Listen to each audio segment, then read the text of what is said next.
Hi, my name is Stephanie, and today I wanted to talk to you about going to my primary care doctor to get a referral to talk to a psychologist about a possible autism diagnosis. So for my particular journey, it was very interesting. I had begun to suspect that I had autism, high functioning, level 1, practically Asperger's, and I had researched a lot of it. I went through all the female checklists that I could find online, and I was pretty convinced, but the thing was I didn't have an actual diagnosis. And so first I tried to see if there were doctors and such that would even talk to an adult about a possible autism diagnosis, because traditionally that gets diagnosed as a child. And I got met with a lot of really confused people. They seemed really unfamiliar with the idea of an adult who needed an autism diagnosis. So a lot of people were like, no, we don't do that. We don't know what you're talking about. We don't deal with adults. We don't deal with autism, etc. And I finally, for a while, I had kind of given up on it. And I was like, fine, I'll just live with a self-diagnosis, because around here, nobody knows what I'm trying to say or talk about to them. And the problem was that I kept on feeling like I had to try to explain myself, but I could never really fully do that because I was not credible enough on my own. So at one point I had actually ended up talking to somebody about it, and I told them that it wasn't an official diagnosis, it was just a self-diagnosis, because I don't really like lying to people or misleading them or anything like that. And they said they didn't really know how they felt about that, and just something about it felt like they were saying basically they don't care because it's not real. And I know that's probably not what they meant to come across as, but like, what do you do about it when someone isn't, officially diagnosed? They could just be completely misinformed. You don't know, right? So that's kind of how they may have felt, but something about it was just sickening to me, because I was dealing also with anxiety and depression out the wazoo, and I was just like, I'm just gonna take another shot. And if it doesn't work, then I don't know. And so I went around again and I called my insurance and I said, look, I need to look into this. Do you have anyone in a network? Anything? They're like, well, we really don't know how to handle this, but we'll, try to give you people who maybe are in this area. And I called all of their numbers that they gave me. Everyone was like, lol, no. And so I was just like, you know what? Let me call the doctor's office that I went to, that I just considered my primary care. I went to them for asthma problems before. And so I called their office and was like, look, is there anyone there that can handle this issue?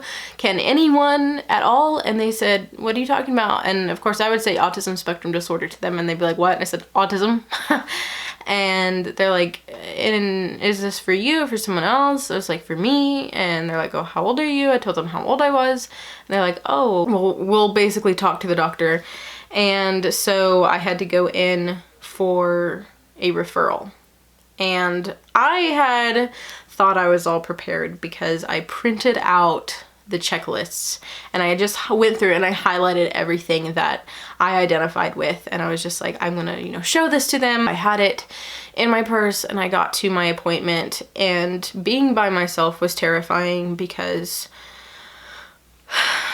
being in places or in situations like that by yourself is just a lot harder than being with someone who can support you. I went in and there was this really nice nurse. She did the normal height, weight, all that kind of stuff, and was asking me some just general questions and everything. And then she kind of saw the notes and said, oh, don't worry, I used to, count things and this sort of thing, and people thought I was weird. She was telling me about her daughter, and she was like, I think she has autism, like Bill Gates autism. I don't know what that means. She was just really sweet, and I was trying not to be super nervous with her.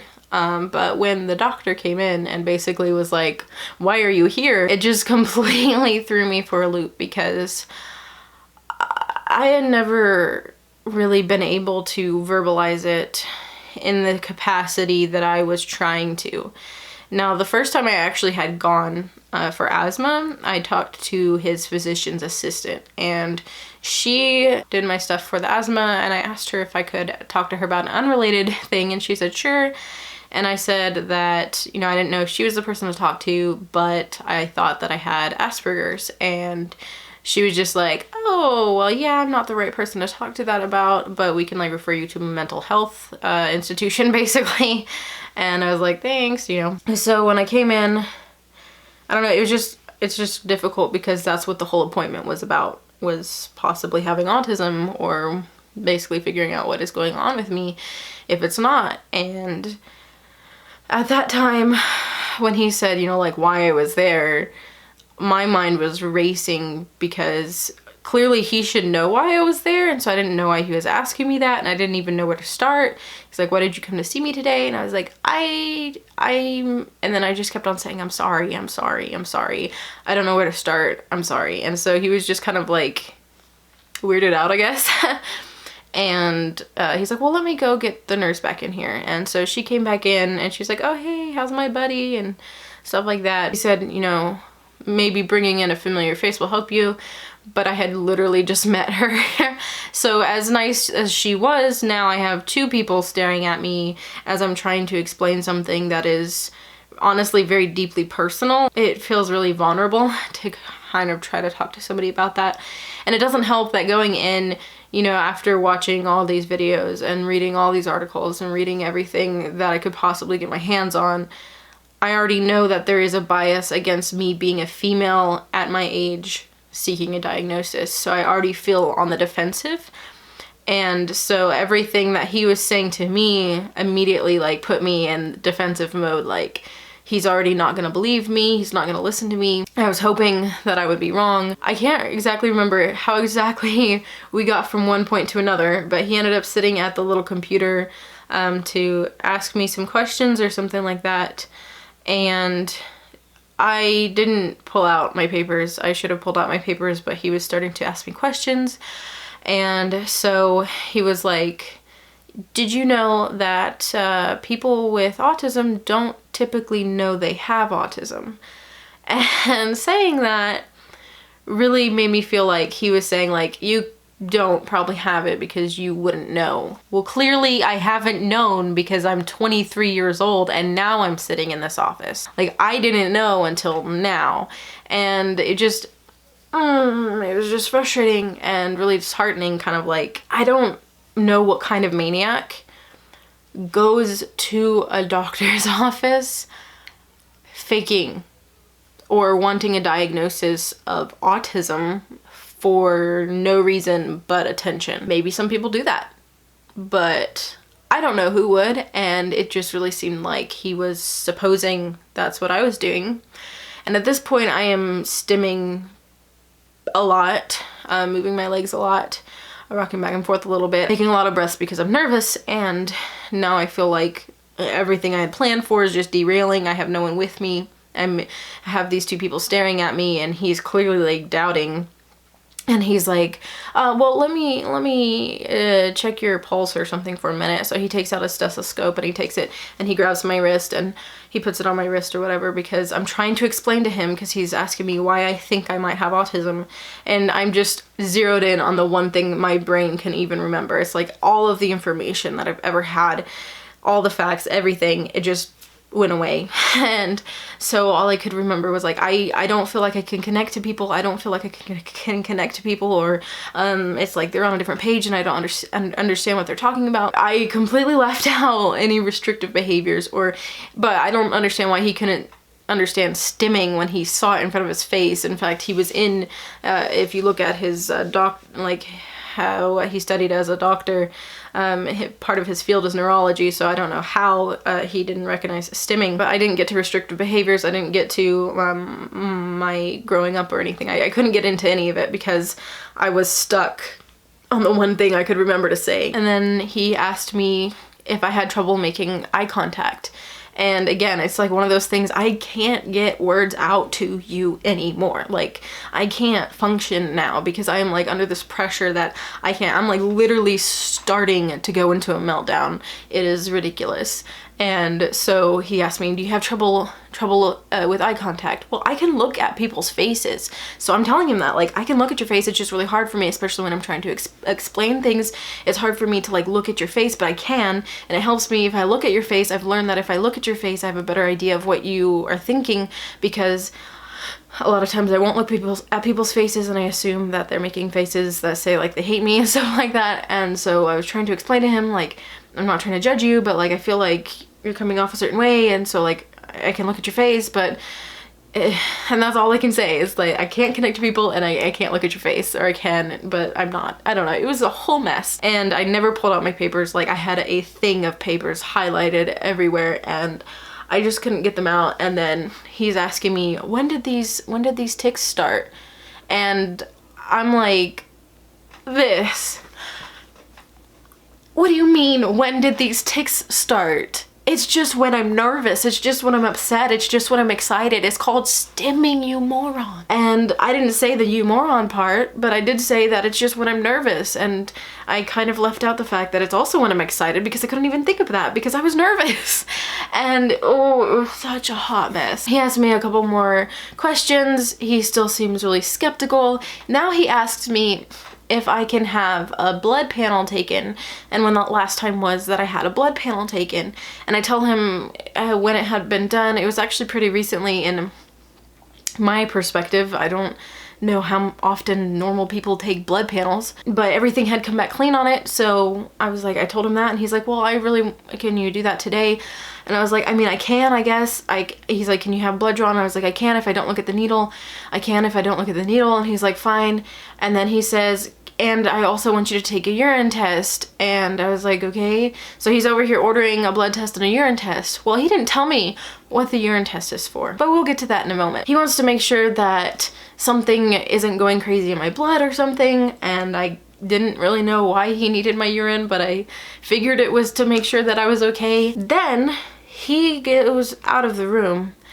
So I have a moment where I'm trying to like relieve all of what's going on and to bring myself down, back down from getting worked up and starting to go into a bit of a meltdown and almost anxiety attack. Not quite though, because those usually feel different, but I'll get into that some other video. So I start crying because I know that I feel like I failed being my own advocate in that moment, because I couldn't put all the words that I needed to out. I didn't pull out my paper. I felt like I failed, and it felt like I was finally telling someone something that was so deeply personal.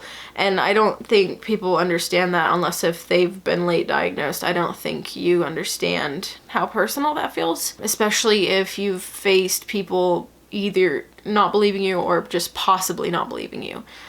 It's almost like your whole being, your whole existence is a lie to someone else, and it's just really hurtful. I was just trying to like let it out a little bit so that way I could try to calm down. So all of a sudden the door opens again. I'm crying. The nurse comes in, gives me, I think, a Kleenex or something, and I was like, oh, thank you. And then the doctor comes in, the nurse leaves, and behind the doctor is the PA, the physician's assistant, who saw me with asthma. Now, in my asthma appointment months ago, I was rocking back and forth. I was stimming because I was nervous to be in there, and I was also nervous about bringing up the idea about Asperger's, but I was a lot calmer because the appointment was not about Asperger's or autism. It was just about asthma. I already knew I had asthma. I have a medical record of asthma. All I needed was an inhaler. It wasn't that big of a deal. This was deeply personal. This was almost like challenging my integrity almost. And so he comes back in, and they're just standing there staring at me while I am crying. And I'm trying to pull myself back together, and the PA goes, oh, are you okay? And I said, I will be in a minute, because what else do you say? And then she asks me the question again.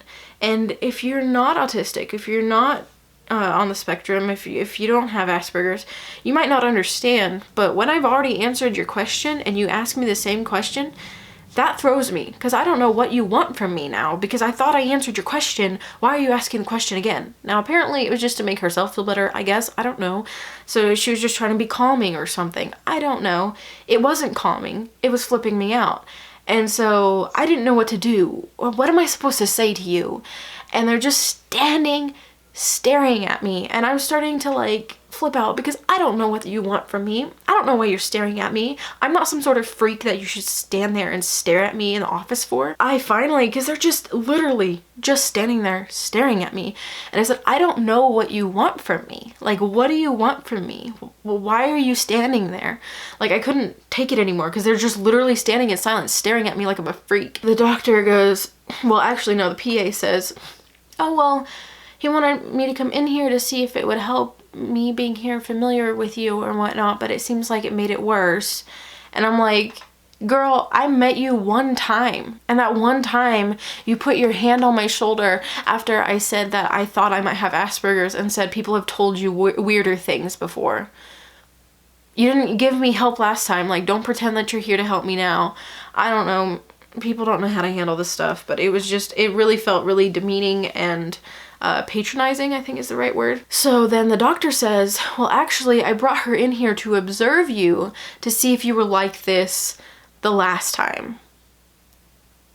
Now, I don't know what that woman told him, but she's delusional if she thinks that I was completely not at all like autistic when I came in to her appointment, because I was worried that she thought I was a freak because of how much I was rocking back and forth in her appointment. They're looking at me, she's looking at me pitifully, he's looking at me like I'm a whack job. And then she tries to put her hand on my shoulder again. And at this point, I am not, do not touch me. Do not touch me. Like, don't touch me. So I was just like, oh, thank you, but please don't touch me. And she didn't touch me, thankfully, but it was probably seen as rude. I don't care. And then they just freaking like tell me I have to go get my blood drawn and stuff. And then they leave the room. They don't say, okay, you go this way, go that way. So I'm like super disoriented. I turn one way down the hall, like look, and there they are like talking to each other, like, you know, just that air about them, like, I don't know what's up with that, blah, blah, blah. That kind of feeling about them. And I'm just like, huh, okay, I guess I'm going this way. And no one would have told me anything unless if I asked the lady at the desk what I'm supposed to do next, because no one gave me any instructions. So now I have to go into a room downstairs or something to get my blood drawn and my urine collected, I guess. It's a room full of people who may seem well and others who don't seem so well, and I'm just trembling because it's just really traumatic. And so I do what I can to do what I'm supposed to do. They get me in fairly quickly, but I just really needed somebody with me. I think that would have been a better idea, but I thought I could do it by myself, and that was stupid. Go through the whole urine sample thing. The lady who took my blood was super nice. She did a really good job. Very nice. And I leave. And later on, I get my information back that they are, well, first of all, he wrote down in my notes, which I believe when they write stuff like that, that is basically a diagnosis. But he tried to diagnose me with, I don't know, basically it's a new DSM-5 thing that's basically trying to say that you have the social problems of autism or Asperger's, but you don't have autism because you don't have like all the other stuff, which is inaccurate for me. But he had put that down. I don't know if it was to help me get a referral over to a psychologist or not. I don't know. So that was on my paper, and then just my stuff about my allergies and asthma and stuff like that was on my paper. I called because they said it should be ready by a certain time and the next day, and so I waited till after that time, didn't get a call yet. So I was like, I didn't know if I was supposed to call. So I call and say, you know, hey, you know, this is my name. I didn't know if I was supposed to call about this. And I wasn't really panicky sounding. I was just trying to say what I needed to say, and I could hear her voice. It was the same nurse who had answered the phone. And she says, oh, calm down, Stephanie. And I'm like, don't do that. Like, don't patronize me. I'm not a freak. Someone experiencing a meltdown who has really bad social anxiety, who is autistic, and coming to you for help doesn't make them a freak. And it just, it bothered me, but whatever, you know. And she's like, oh, calm down, Stephanie. I'm like, okay. And she told me that everything came back clear, everything's fine, and that I did indeed get a referral to a psychologist. Later on, I find out from my insurance that I get to pay a lot of money because the urine test was actually a full panel drug test. So my doctor did not believe me when I came to him saying, I think I have autism. And I was trying to tell him why. And I was exhibiting behaviors of someone who is having a meltdown or about to have a meltdown. And yet he had the audacity to drug test me. And then my insurance said it wasn't medically necessary for you to have a drug test. So here you go. Pay a bunch of money. So I'm not really a big fan of that particular doctor anymore. I know that they were trying to help. I try to rationalize that all day long, that they were just trying to help. They were just doing what they could. But really, the longer I get away from the situation, the more I think that was just really poorly handled. And so that was not a fun trip. Maybe sometime I'll tell you about my intake with the psychologist and everything if anyone's interested in that. But I know when I had mentioned it last time, you guys were interested in hearing about me going to my primary care doctor about a diagnosis and a referral. So there's that story. Please don't let that scare you away from trying. There are people who are better, well-versed with it. And at the end of the day, when he found out that I wasn't on drugs and there was nothing wrong with my blood, I did get a referral at the end of the day. I think it would help you, if possible, to do better than I did and actually take out the papers and say, this is why. All of these things are why I feel this way. And it would also be better if you had someone with you who is supportive of you. So that way you have kind of the ability to mimic them and be calm and feel like you're not alone and overwhelmed. So that's my tips for going. Please don't be discouraged by this. If you're already in therapy, it's probably going to be easier for you to just bring it up, other than having, like me, I had to go through a doctor to get a referral. So that's just my story, what happened for me. Thank you so much for watching this video. If you enjoyed it, or it helped you, or it was interesting, or anything like that, go ahead and give it a thumbs up and let me know your thoughts, your experiences, etc. down in the comments below. Also, let me know maybe some things that you would be interested in hearing about in the future. And if you haven't subscribed to this channel, I do upload every Thursday at 4 p.m. Central Standard Time. I hope that you're having a wonderful week, and I hope you'll see me in my next video. Bye!